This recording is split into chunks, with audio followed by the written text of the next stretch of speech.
January 2019. Part 0. Squimbop comes. Professor Squimbop sets out in Angel House to force this year's town into being.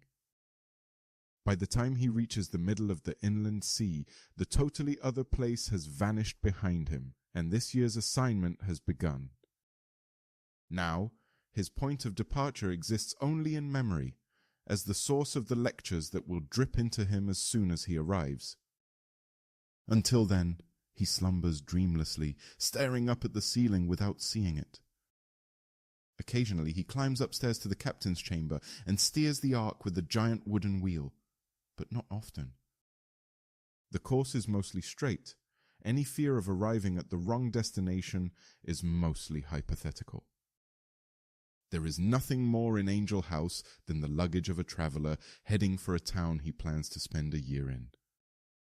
This is as long as Squimbop spends anywhere, and as long as any town exists for. A whole history in that much time, the pasts of all the people there struggling to cohere, and then he's gone, and so are they. The towns are all the same to him, though by the middle of each year he falls deep into wherever he is. His memory of all previous towns diminishes, refreshed only at the end as he embarks back across the inland sea beneath which every town that has ever existed, submerged, turns slowly to sand. The people that populate these towns are not created from nothing, nor are they hatched from eggs like flies.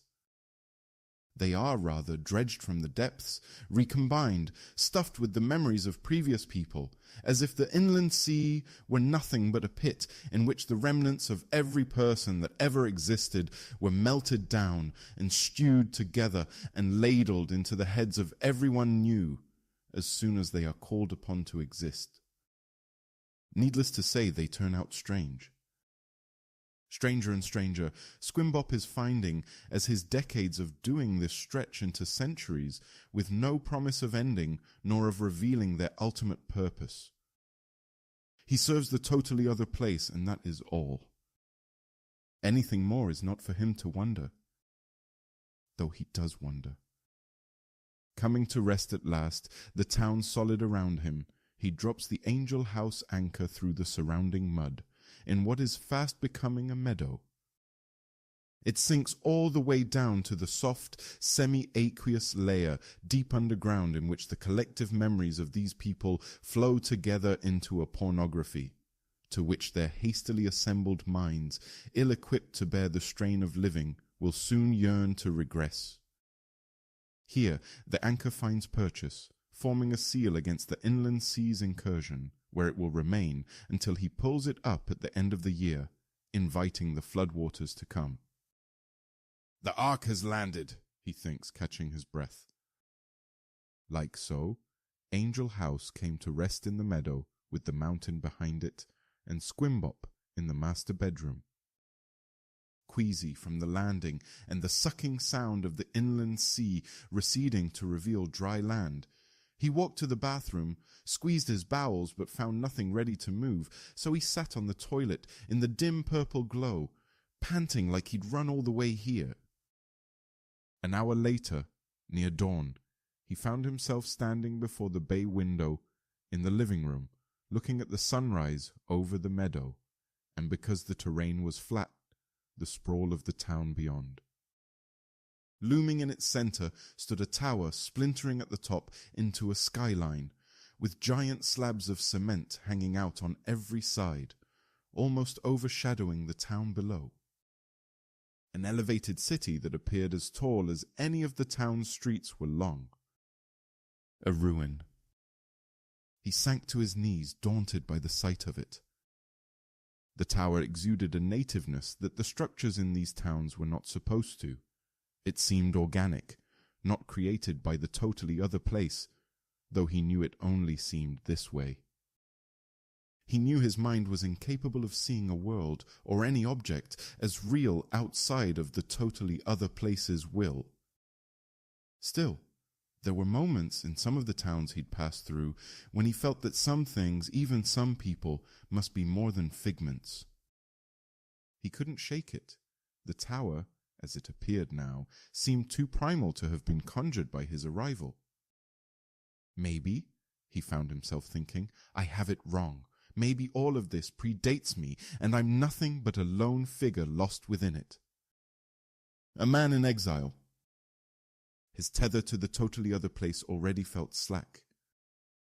Maybe this is the only town there's ever been, and everything else, the inland sea, the totally other place.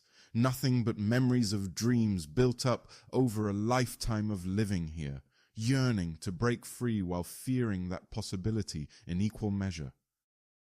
No.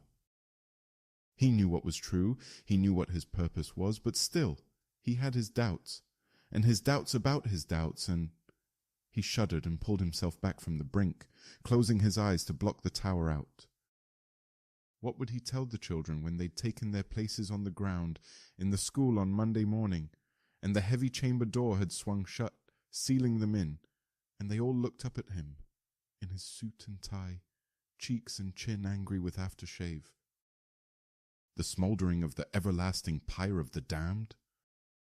The genesis and training of wild beasts, slavering to suck the spirit of youth out through one's intestines? The overture to the universal holy covenant of the swearing and breaking of oaths and rending of sinew and gristle into the shells of giants 30 stories tall, with teeth made of piles of gagged mouths weighted down with rocks or chips of boulders, stretching up to the... No. He caught his breath. He would begin, as he always began, with the inland sea. The distant lights along the edges of his course, dim and scattered and filtering into his death dream, where he liked to imagine they were distant shores, but knew they were distant stars and planets at the very nearest, the blue-green of sunrise and sunset, the blue-black in between. This was the only inroad, the only reliable way to begin to tell the children what they needed to know, what he had been summoned here to say. Your town exists inside a reality whose full breadth you will never perceive. Everything you thought was everything is nothing compared to the inland sea, which will swallow you all without its level rising and cast me back out across its endless calm surface to do it all again. I am all that will survive. He looked back at the tower, picturing it sinking under the waves down and down until only its massive manifold roof remained visible, and then even that would sink under, turning back to the sand it was made from. His doubts subsided. Just the jitters of arrival, he thought. Everything is as it should be. This town is nothing, and I am its god. Both exhausted and relieved, Squimbop was now ready to eat. The Angel House basement was full of ground beef, which he tended to gnaw frozen. There was enough for a year, assuming he ate some meals in the town, and supplemented it with tallow from the children once they were clustered on the ceiling.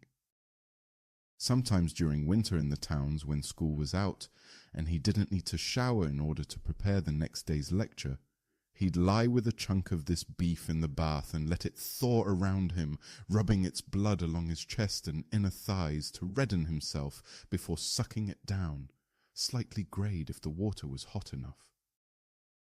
But for now, he'd simply lean over the open freezer and sup from his hands until his nerves were steady and he could think of what to do next. After swallowing 6 handfuls of beef in the basement, where the freezers were floating in seawater that had seeped in and would never seep out, Squimbop decided to go for a walk. Though he usually slept, showered, and shaved before exploring a new town and setting his cameras up, right now he was too agitated to stay indoors. So he pulled on his red leather boots, took up his briefcase, and set out for his first walk through this town, legs rubbery after so long at sea.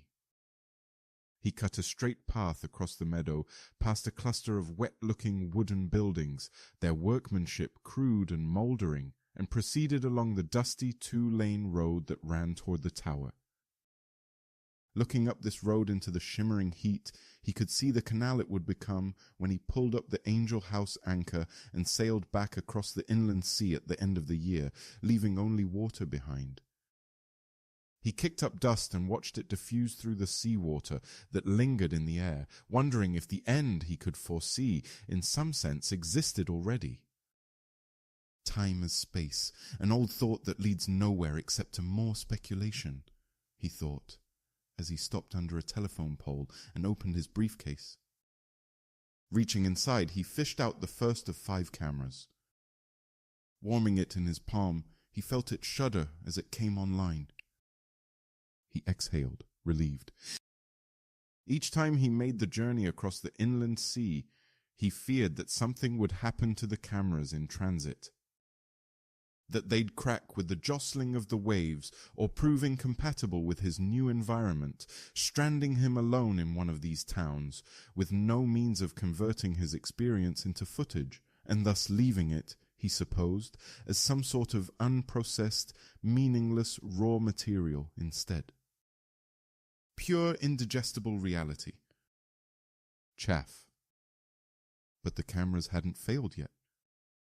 They were probably as robust as he was, as robust as Angel House itself, though he was given a fresh set at the start of each journey, since the old ones were inevitably lost in the sunken wreckage of the towns he left behind. He reached as high as he could and affixed this one to a telephone pole on the side of the road. It beeped once, flashed red, then began its silent work. The link was instantaneous and automatic. Already, he thought, as he walked away, footage is streaming onto my hard drive which, at the end of the year, I'll present to someone far away, someone who will make sense of it in ways I never could, and thankfully don't have to. He walked on toward the center of town, his mood lightened now that he'd remembered that interpretation wasn't his responsibility. In the square, he took a seat alone at a booth in the only restaurant he could find, directly across from the hotel. These appeared to be the only 2 public establishments in the center.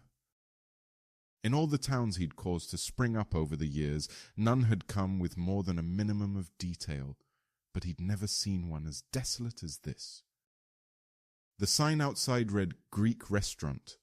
As he settled in, he wondered what place the notion of Greece held in the minds of the people here. What is Greece to you? He imagined asking them, as if they were the children he'd be teaching when his class began. Had he asked himself the same question, he knew that he wouldn't have gotten any more of an answer. In the booth behind him sat 8 heavy-set old men. They muttered in such a way that they sounded like they were speaking freely, but Squimbop knew they weren't. They were just glitching along through the ruts their minds had been created with, like wax cylinders producing music when cranked. They reminded him of fish breathing in dirty tanks, mouths popping open and closed against the glass. Do you think we'll see, I wonder how, is doing? How long's it been since? Squimbop closed his eyes and focused on blotting out the names they were using. He made a concerted effort never to learn more than the few he'd have to use during his tenure in each new town. He could tell the men were staring at him, trying to figure out where in the scheme of the coming reunion he fit. He didn't turn to face them, and wouldn't even if they'd asked him to. You and all your memories are tinier than a single plankton on the seafloor, he thought, holding his hands open on his thighs under the table. He pictured crushing these men between his palms like papier-mâché effigies. Coffee, pancakes, he muttered when he sensed a waiter standing nearby. His voice, so long unused, sounded foreign in his ears, and he feared for a moment that he wasn't speaking the same language as the people around him, but the waiter seemed to understand. Squimbop cleared his throat and stared at the table, resolved not to look up until his food arrived. By the time it did, he was shivering in the air conditioning, regretting having come out so soon after arrival. He gulped his pancakes down as quickly as he could and got up, leaving a crumpled $20